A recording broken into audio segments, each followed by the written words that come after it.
As a society, we rely on complex transportation networks in order to supply and transport important goods and materials. The same idea goes for the human body. Here, the circulatory systems form a complex transportation network, which allows movement of important materials, such as oxygen, around the body. This circulatory system has two divisions: the cardiovascular system and the lymphatic system. Now, let's get our blood flowing and focus on the cardiovascular system. The term cardiovascular can be broken down into cardio, meaning heart, and vascular, meaning blood vessels. So, the cardiovascular system consists of the heart and blood vessels, which together make up the blood transportation network of the body that carries nutrients, oxygen, and waste products to and from cells. The heart is a muscular organ that lies in the chest, and it pumps blood through the network of blood vessels in the body. It's composed of four chambers: a right and left atrium, as well as a right and left ventricle. Next are the blood vessels, which are tube-like structures that carry the blood being pumped by the heart. Arteries are the blood vessels that carry oxygen-rich blood away from the heart to supply the body with oxygen and nutrients. And veins carry carbon dioxide-rich blood and waste products from other parts of the body back into the heart. The blood running through these blood vessels also carries signaling molecules, called hormones, which allow for communication between organs and organ systems. Lastly, blood helps regulate body temperature. For example, when it's really cold outside, the blood vessels lying close to the skin constrict to reduce blood flow, saving the heat within the body. Now, there are two main networks, called the pulmonary and systemic circulation, that allow for blood circulation between the heart and the tissues in our body. In the pulmonary circulation, oxygen-depleted blood from body tissues runs from the right atrium to the right ventricle of the heart into the right and left pulmonary arteries, which carry the blood into the right and left lungs. This is the one exception where arteries carry oxygen-depleted blood. Here, the blood dumps carbon dioxide and receives fresh oxygen via gas exchange.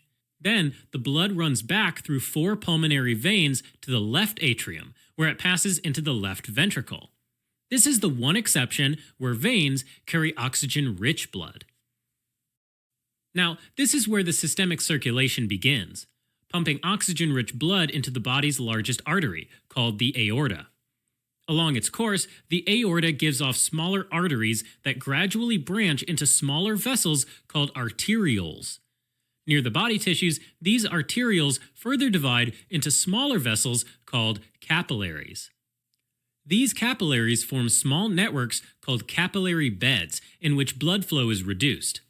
This reduction in blood flow allows the exchange of gases, nutrients, and waste products between the blood and tissues.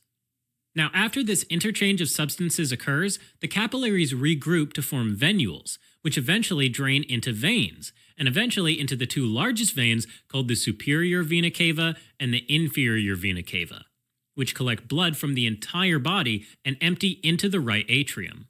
And once more, the pulmonary circulation cycle restarts. Okay, now let's pause for a second and see if you can identify the chambers of the heart and the course of blood through the pulmonary and systemic circulations.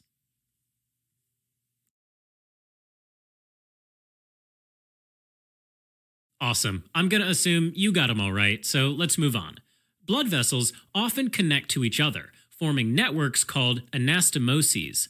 These connections may be between an artery and a vein, called an arteriovenous anastomosis, between two arteries, called arterioarterial anastomosis, or between two veins, called a veno-venous anastomosis. Let's start with arteriovenous anastomosis, which allows direct flow of blood from the arterial to venous side of circulation without the intervention of a capillary bed. These types of connections occur in some skin regions between arterioles and venules where they serve to retain the body heat. Now, in some cases, the main blood vessel supplying a tissue can become blocked. Here, arterioarterial and veno-venous anastomoses provide possible detour routes, called collateral circulation, to ensure structures distal to the blockage receive ample blood supply. An example of collateral circulation is the circle of Willis in the brain.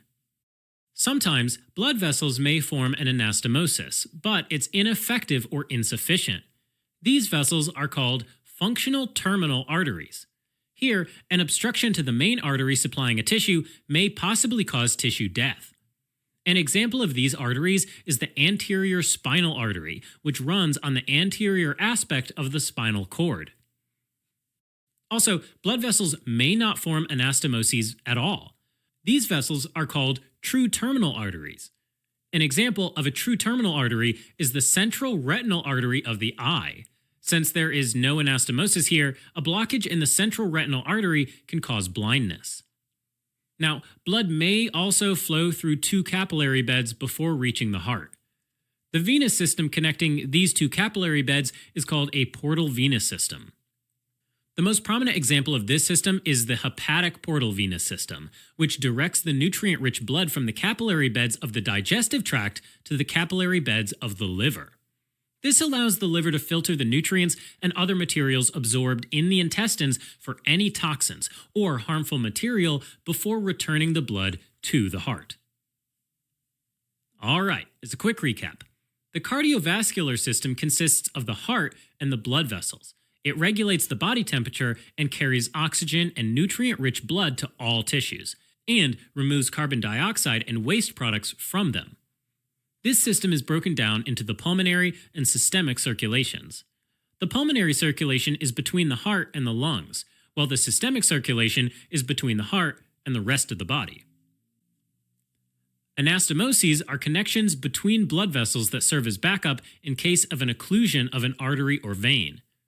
The arteriovenous anastomosis is a direct connection between the arterial and venous system, without the normal capillary bed in between.